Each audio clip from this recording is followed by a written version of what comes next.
Hello and welcome everyone, my name's Angela and this is Wraparound Plus, a channel focusing predominantly on plus size clothing hauls and a smattering of lifestyle vlogs. Now please stick around to the end because I'll be updating you with my intention for this channel sort of going forward. But first up, it's August, mid-August, and it's another hot day that I'm recording this video on, so apologies for any sweat that you see. Recently, I spent 72 hours in Amsterdam visiting family. So within this video, I want to show you how I packed for that mini city break. Also how I travelled, which was by Eurostar, which was my first time experience of using Eurostar. We travelled out on standard class and came back on standard Premier. And I'll just share some photos whilst I'm talking to you of my experience in Amsterdam, just in case somebody hasn't been and they want to see some of the buildings. If this is of interest to you, please stick around. Now it's mid-August, ladies and gentlemen, and it's another hot one for me, hot and muggy. So please bear with me as I'm shining at you through the screen. So I'm going to start off with what I packed. So, you know, the procedure of packing. So the very first thing that I did was I actually looked on a weather forecast site called AccuWeather. So it's ACCU Weather. Just to like give me some sort of guide as to what the weather would be like in Amsterdam. And as usual in Amsterdam, it was changeable and it was slightly below the normal temperature for that time of year. So I had to pack accordingly. Preparation for packing. The first item entered into the cabin suitcase was a pack of tissues. Once I forgot tissues when travelling and never again. Then I collected my travel cubes, which I have several in a pack, and separated my nightwear and underwear into one and my clothing into another, and then I took a spare pair of sandals, which I was grateful for, in another one. I wore my white accessory trainers. I then collated all of my toiletries, not forgetting my flannel, my sponge, my toothbrush cover, toothpaste, cotton buds, hairspray, dry shampoo, deodorant. I took Badidas with me, plasters and my makeup. I then remembered my makeup wipes, which you'll see in the clip, and I gathered my electrical devices, remembering my double plug with 3 USB ports, my phone lead, headphones, handheld tripod, my travel hangers and my suitcase tag and strap, and not forgetting my trusty perfume at the end there. Which then leads me onto what I packed in my handbag. I included my passport together with a photocopy of my passport, travel money and my prescription sunglasses. Next up on this video is what I wore during my 72-hour stay in Amsterdam. On one of the days I wore this navy blue M&S long line t-shirt and phase 8 navy blue jeans and my regatta terracotta packable waterproof raincoat. And this is the raincoat that I purchased from my last regatta clothing haul, so please go and check out that video if you haven't already seen it. Together with my accessorised white trainers and my tan bag from Jules with a navy blue and white strap. I also purchased a pack of nude invisible socks with cushion pads on the bottom from Mataland. I believe they're around about £5 for a pack of 2. Honestly, a godsend on this trip. My second outfit is the same white trainers from Accessorize and the same navy blue jeans from Phase 8.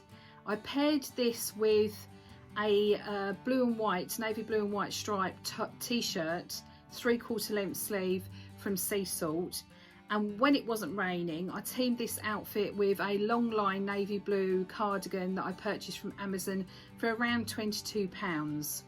And when it was raining I removed my long line cardigan and I wore my new Regatta terracotta waterproof raincoat, which I purchased for around £27. My third and final outfit was this blue and white spotted dress from Sea Salt, which I showed on my Sea Salt haul. If you haven't seen this haul, please go and view it after you've seen this video, together with the long line navy blue cardigan from Amazon, with my white trainers from Accessorize, and again together with my jewels bag.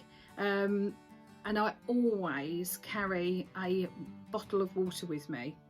The next thing I wanted to share with you was my experience using the Eurostar, travelling to Amsterdam by train from London St Pancras to Amsterdam in the Netherlands. I can never say that. It was my first time travelling from London St Pancras, and I was very impressed with all the architecture around there, and the smattering of shops within the main train concourse. It was a shame that all the shops were on the outside of the train station, because once you go through passport checking section, there's nothing to do, because you've got to get there 90 minutes before the train leaves. And I think that was the most disappointing part of my Eurostar experience, was just sitting around that very, very small waiting area, and there isn't enough seating for everyone, and there's not enough. There's I think there's 2 shops and they're tiny, so it was really disappointing, that part of the journey. I was expecting it to be like an airport, but it's not. It's nothing like that. Travelling to Amsterdam, we travelled by standard class, and although it was extremely busy, it was absolutely fine. The toilets were quite small, but yeah, we took our own food, took our own drinks, and it was absolutely fine. En route home, we travelled home by standard Premier. So I believe, if I'm correct, we shared the same carriage as the business class people, which was far superior than the standard carriage. You had a lot more room. On one side of the carriage was 4 chairs and 1 large table, and on the other side of the carriage there was 2 single chairs with 1 single table. Staff were floating around the whole time, offering drinks and food, etc., and any assistance that they could offer. And the toilet on the standard Premier was massive. I think it's to accommodate for the disabled passengers, and the hand soap smelled lovely. Talking about hand soap smelling lovely, I did notice that everybody that worked on that carriage, they also smelled lovely. I should have asked them what they were wearing, but I was too shy. I would highly recommend travelling by standard Premier. If you can afford that little bit more, it is well worth it. Now, we had staff serving us food and drink throughout the whole journey, and the staff were extremely helpful, really smiley people. We had free drinks and magazines, and we had a cold meal, and we had some snacks that was served throughout the whole journey. So I managed to consume a cup of tea, a bottle of water, 3 glasses of wine with the cold meal, and then I had some peanuts as my snack, and I can't fault it. I was really, really pleased. So my overall opinion of Eurostar was very good. It would have got excellent had the waiting areas in both London and Amsterdam been bigger to accommodate all of the passengers to be able to sit down. I will say the check-in process was far smoother and quicker in Amsterdam than it was in London. It was very laborious in London.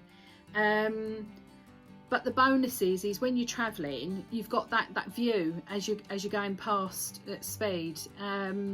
So I personally, over an aeroplane or train, I would in future go by train. I'd be happy to do that again.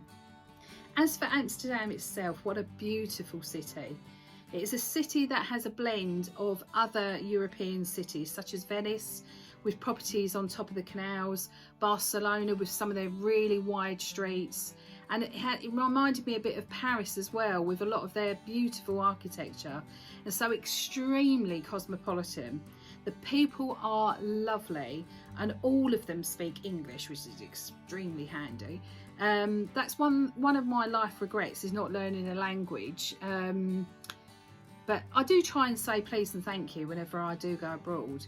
I will be inserting some photos as I speak of we visited a museum there, and we did a canal cruise as well whilst we were there, as well as we had a walk around, and I took some photos of some beautiful buildings. Next time I want to go on the giant swing on the lookout tower, but I hope you enjoyed this vlog, and I hope that perhaps this has helped somebody, whether it be packing for a short mini break, or my experience on Eurostar, if that's been helpful. And I hope that you've enjoyed some of my photos that I took whilst in Amsterdam. Now, as I mentioned earlier, I wanted to share with you some of my ideas for this channel going forward.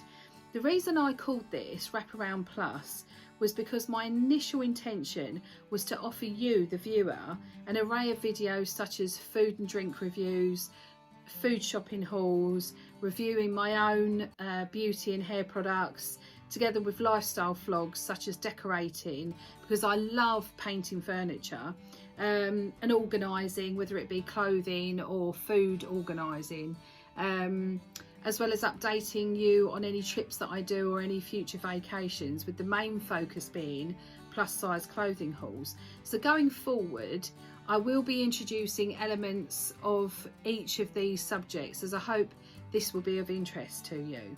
May I take this opportunity to just say I'm just shy of 1,000 subscribers, and I would really love it if you're watching these videos and you're enjoying it and you're not subscribed. Would you please subscribe? That would be absolutely wonderful.